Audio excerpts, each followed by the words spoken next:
Ox Hare presents, in association with True Story FM, the Swashbuckling Ladies Debate Society.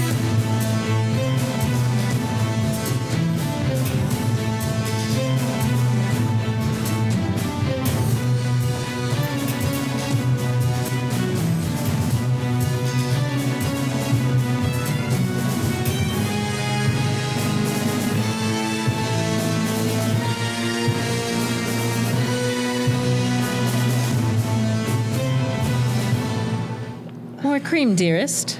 Ah, yes. Which reminds me, alabaster. Is that a French expression? Because I've never heard it before. No, another name from my list of former paramour. Alabaster. A lovely woman. She kept me warm during some very cold nights in Iceland. Oh, yes, the list. I thought we'd reached the end. Not quite. You see, she was very pale, skin smooth and white like cream. This was a name she chose for herself rather than a fate inflicted on her by her parents. Which reminds me of another brief affair. Perhaps we should focus on the task at hand. Yes, the guy behind the guys. Have you crossed paths with this Sir Oxford Cambridge in your society dealings? I hadn't heard the name, so I had to look him up. You think he's just going to be listed in the phone book? No. I looked him up in the Lady Codswallop's Guide to the Hoi Polloi. The newest edition has just come out. You have too many subscriptions. Perhaps, but this one paid off. And I'm sure the others will as well, in time. What did it say?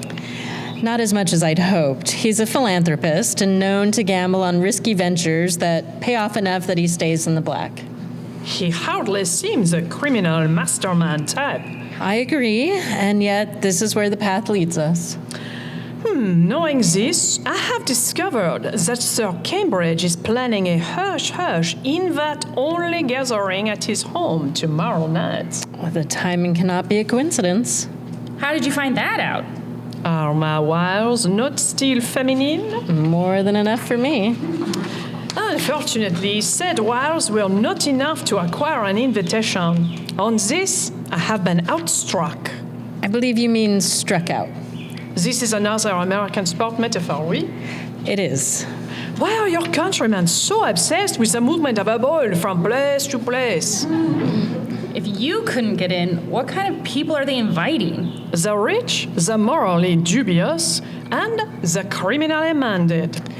Most of those names would be on the same list. Even if we could get in, I don't think we'd want our real names mixed in with those others. We need aliases. Agreed. I think it's time for the return of the Ensorcel sisters. Who are they? They are us, or we are them. Early in our courtship, we needed to infiltrate a criminal cabal of corrupt monks.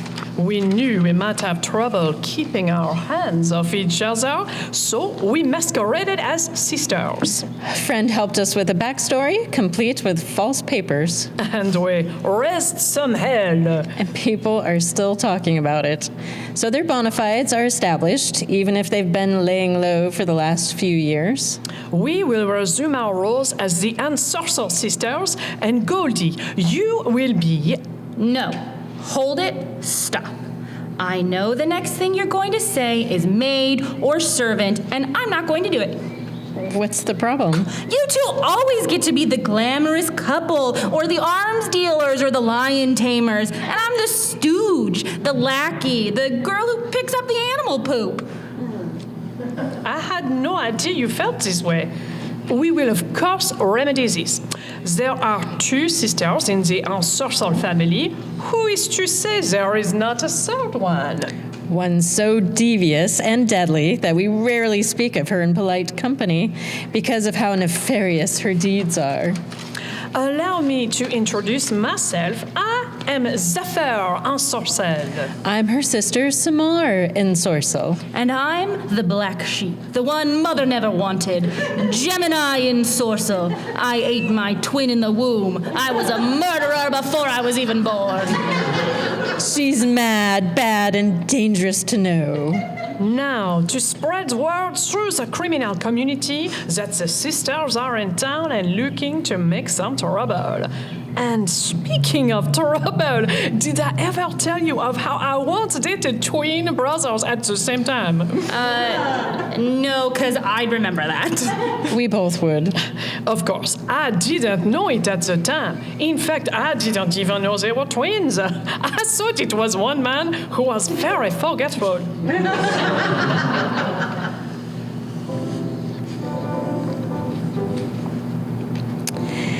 Now, to see if our reputation precedes us. Excuse me. I'm afraid this soiree is by invitation only. You'll need to see yourselves out. I'm sure Sir Cambridge would regret turning us away. Sir Cambridge has no regrets. I say good day. Don't make me call security. Would that make you feel more secure? Do you want to be known as the person who turned away the Ensorcel sisters? You're the Ensorcel sisters. You know anyone dumb enough to pretend to be us? In that case, by all means, enter and please try not to kill anyone. No promises. The presentation will begin in a few minutes. Help yourselves to hors d'oeuvres and champagne while you wait. We'll take what we want. Pray we leave some for the others. Now, I think a bow is required for your rudeness. Oh, of course. Lower. Yes, lowering. Much better. You may go back to your duties. Of course. Thank you. Wow, Zephyr and Samar do not mess around. It helps if you remember that most of these people are craven cowards who want nothing more than to destroy anyone who stands in their way. Pushing them down in the pecking order is just a bit of comic justice. There's always a bigger fish. Indeed. And in this case, it's better to pretend that you are the bigger fish. It appears Sir Cambridge has set up a raised platform at the end of the hall. Could they be preparing an auction?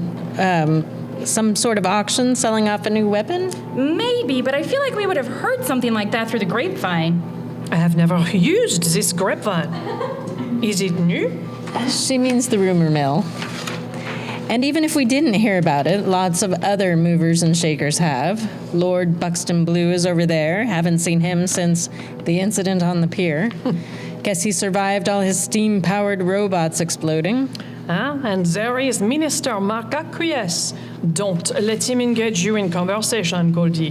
Bit of a sweet talker? Not at all. In truth, he's possibly the most condescending man I've ever met.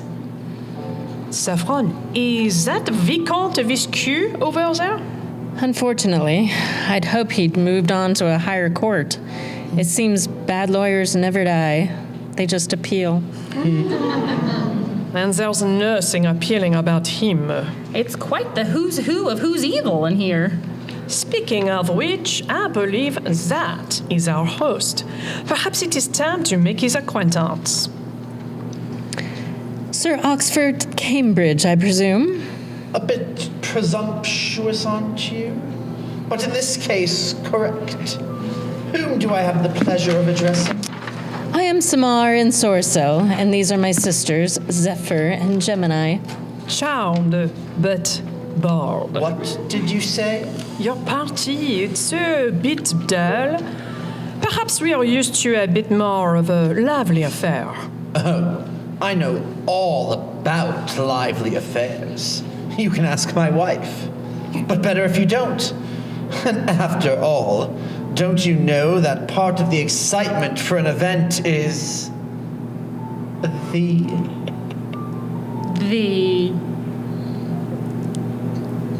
anticipation? You see what I did there? All too well. A little bird told me that you were the mastermind behind the Ladies' School for Sword Swinging and Elocution. What sort of bird? I'll have it stuffed and mounted and placed in my study with the rest of my kills. I have an ocelot in there. And a dodo. A dodo? I thought those were extinct. Well, they are now. You're welcome. So it wasn't your idea? Heavens, no. It was presented to me and I invested. I'm an angel, you see. Qu'est-ce que ça veut dire? He means an angel investor. Precisely, you pretty little thing. I keep my money close, even closer than my friends. But the nearest bank is miles away. Who'd trust a bank? Investments go up and down, but a safe is safe. The real power is in cash, the kind you can roll around in whilst in your birthday suit. There's a visual I never wanted. Changing the subject then, is the originator of the idea with us tonight? He or she, but probably he, wishes to remain anonymous. He wants the idea to stand on its own. But you know. Of course I know. I don't sign checks over to anonymous agents. But an angel knows to keep his mouth shut. It's just good business, Missy. But how should... I see some gentlemen with whom I need to speak. Stay around for the presentation. That should answer all these blasted questions. And maybe see if you can land yourselves husbands while you're here. None of you are getting any younger. Can I kill him? He's not the one we're after. Oh, I know, but just on general principles. This line has ended. I think you mean the end of the line. But I don't think so. A person like Sir Cambridge... Swine. Agreed. But one who doesn't throw around money on a whim. If he's invested, he knows how much, when, and to whom it would have gone. Which means there'll be a record of it. He'd have to have an office here somewhere. If we can get it, I'm sure Goldie can find the relevant document. Zinnia, go with her for support. Emotional or combat? Why not both? What will you do?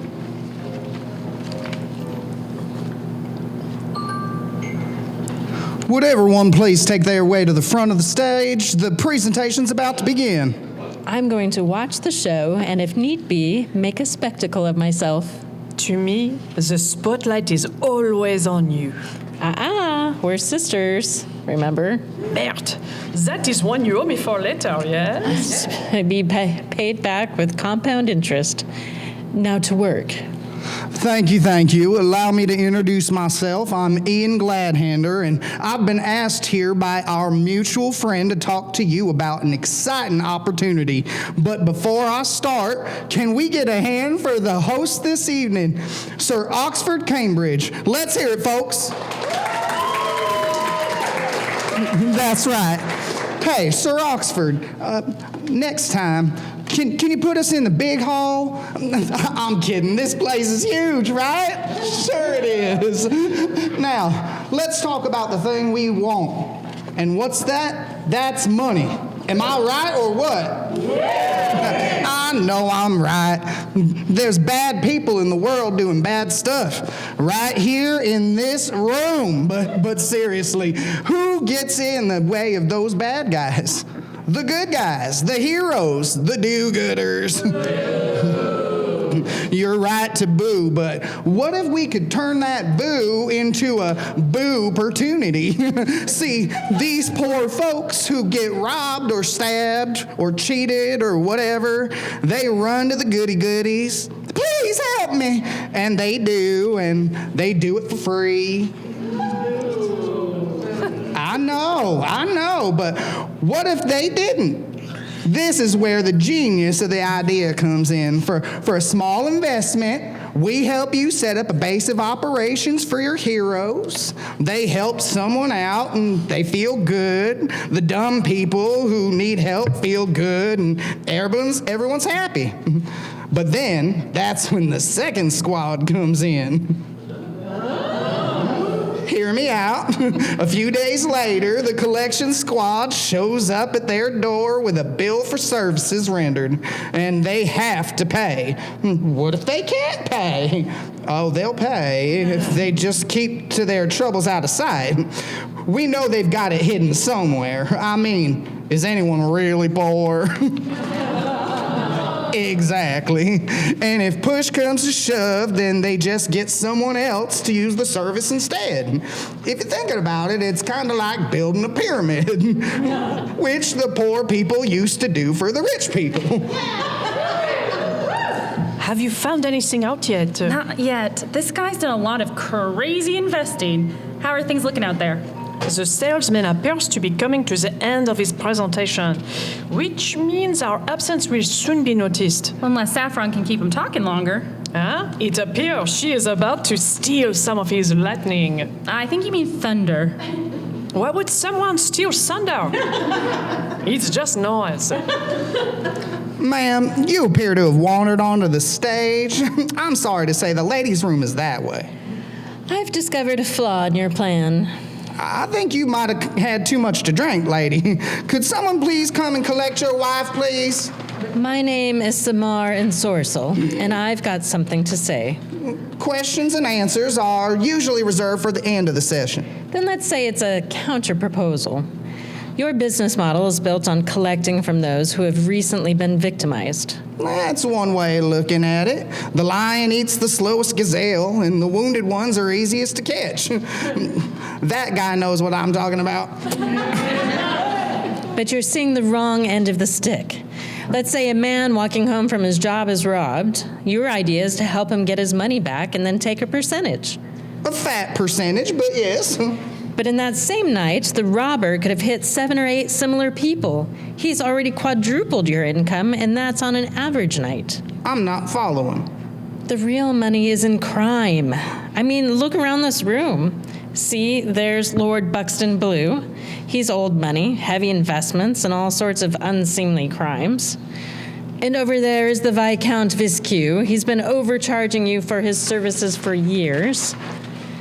His wife, God rest her soul, even told me about a chalet in Switzerland where he keeps most of it in gold, just because he can.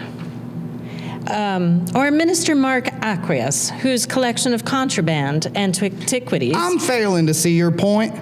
We all have money and we all want more. But you're trying to make juice out of dried up fruit when there's a whole orchard out there that hasn't been touched. If you want the most money, rob a criminal. You know, that makes a lot of sense. Goldie, you're supposed to be looking for the proof. Oh, yeah, I found it. I was just enjoying the debate. You found it? No name, but it's got an address. We should probably collect your wife. I have a feeling she's about to reach her grand finale. But we're all on the same side. Are we? I'm certainly not. And Sir Cambridge's money will certainly spend as well as some poor dock workers would. I say... In fact, I've heard a rumor that Oxford hates banks and keeps all his money here in the house. If I was business-minded, I wouldn't be begging for checks from these fine people.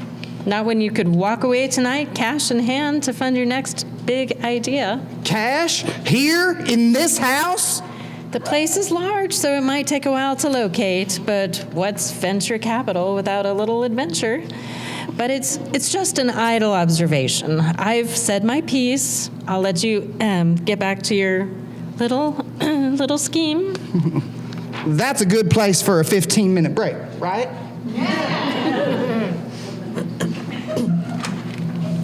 Oh, man, Saffron, that was so good. Thank you. Did you find what we needed? I did. Should get us one step closer. How long do you think it would take them to tear this house down to the bones? Should be quite a show. I see a couple of unopened bottles of champagne. Shall we head up to the top of the hill and watch the show unfold? An excellent idea. And I believe I have a loan I need to pay back. Ugh, you kiss your sister with that mouth? Oui, and sometimes more. More is good, but I'm holding out for most. Ah, you are quite the negotiator. And part 2.